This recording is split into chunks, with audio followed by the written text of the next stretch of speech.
ज्योतिष प्राचीनता एवं इतिहास।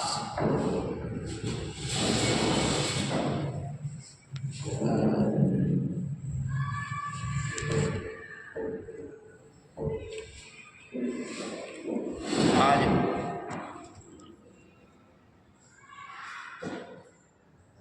मनुष्य समाज में रहते हुए और उसके जीवन को प्रभावित करने वाले नक्षत्र और ग्रह हैं।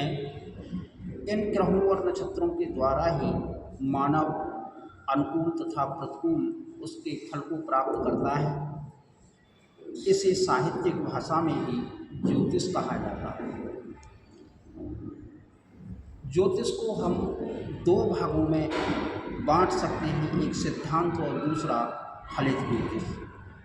ये दोनों ही सिद्धांत मानव के मूलभूत वर्तमान और भविष्य को ये बताते हैं।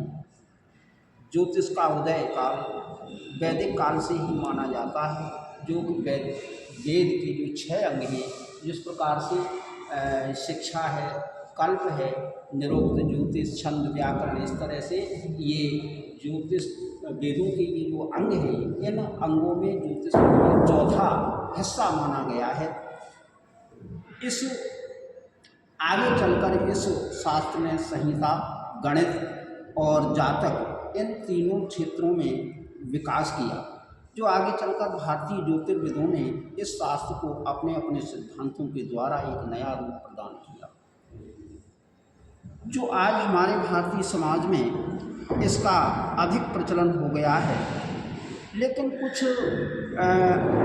अनभिज्ञ जो अल्पज्ञ लोग हैं, उन्होंने अपने अल्प ज्ञान के द्वारा समाज में जो कुछ भ्रांतियां फैला दी हैं।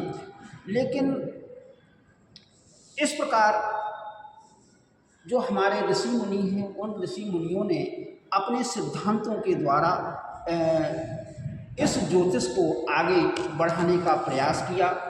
तब करके इस ज्योतिष के रहस्य को आसानी से समझने के लिए जो उपरोक्त मैंने जो 2 भाग बताए थे, एक ज्योतिष रहस्य प्रवाह और दूसरा व्यवहारिक प्रवाह है, तो प्राचीन ग्रंथों में योगों और करणों आदि का प्रयोग पाया जाता है।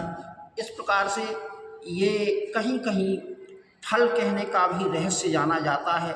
लेकिन जो लोग योग के द्वारा, कर्ण के द्वारा फल बताते हैं, उस फल को बताने में उन लोगों को कठिनाई होती है कि कहाँ कर्ण किस प्रकार से, किसका कैसा कर्ण होगा, कैसा योग होगा, तो इसको खोजने में उन लोगों को बहुत कठिनाई होती है। लेकिन ज्योतिष शास्त्र के सत्य और असत्य का पूर्ण विवेक तभी होगा जब वो अपने सिद्धांत के अनुसार उस कार्य को करेगा। तो इस प्रकार से ये ज्योतिष का जो इतिहास है, ये बहुत ही पुराना जाना जाता है। इस शास्त्र की प्राचीनता की कोई निश्चित तिथि स्थापित नहीं की जा सकती, किंतु मैं यहाँ पर इतना अवश्य कह सकता हूँ कि जितने हमारे प्राचीन वेद हैं, उतना ही हमारा प्राचीन ज्योतिष शास्त्र है। तारों का उदय अस्त हमारे वैदिक काल में देखा जाता था। इसका प्रमाण हमारे तैत्तिरीय ब्राह्मण एवं शतपथ ब्राह्मण में देखने को मिलता है। ज्योतिष के बिना काल ज्ञान का अभाव रहता है। इस प्रकार से ज्ञान के बिना सभी कर्मकांड, संस्कार आदि निष्फल हो जाते हैं। संसार में जितने भी शास्त्र हैं, वे सब अप्रत्यक्षता का परिचय देते हैं, किंतु ज्योतिष विज्ञान की प्रत्यक्ष विज्ञान ही एक प्रत्यक्ष शास्त्र है। इसकी गवाही सूर्य, चंद्र घूम घूम कर दे रहे हैं। ग्रहों के उदय, अस्त और गति का परिचय इस शास्त्र की सत्यता का परिचय दे रहे हैं। इस प्रकार हम कह सकते हैं कि ज्योतिष चक्रेत लोकस्य सर्वस्योक्तम शुभाशुभम ज्योतिर्विज्ञान ज्ञानम तो दियो वेद स यात परमाम गतिम। अर्थात हम कह सकते हैं कि ज्योतिष चक्र ने संसार के लिए शुभ और अशुभ सारे काल बताए हैं। जो ज्योतिष के दिव्य ज्ञान को जानता है वही प्रगति के फल को प्राप्त करता है। मानव का ज्योतिष शास्त्र को छोड़कर कोई सच्चा मित्र नहीं है, क्योंकि ज्योतिष ही उसका सच्चा मित्र माना जाता है। क्योंकि कितनी है